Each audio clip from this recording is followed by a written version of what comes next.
বস্তুকে একটা বিরাট বড় মুজিজা দান করেছিলেন আল্লাহর নবী হযরত সুলাইমান আলাইহিস সালামকে। কি যে সেই মুজিজা? মুজিজাটি হচ্ছে এই, হযরত সুলাইমান আলাইহিস সালাম পশু পক্ষী কীট পতঙ্গ জিন সবার কথা বুঝতে পারতেন এবং সবার সঙ্গে মত বিনিময় করতে পারতেন,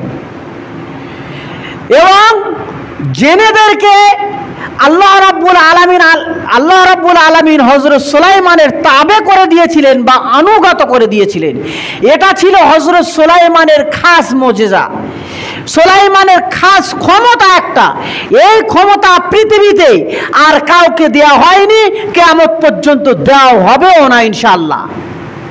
তাহলে যারা বলে যে অমুক লোক জেন হাসিল করে রেখেছে, জেন তাবে করে রেখে দিয়েছে, এ কথাটা মিথ্যা।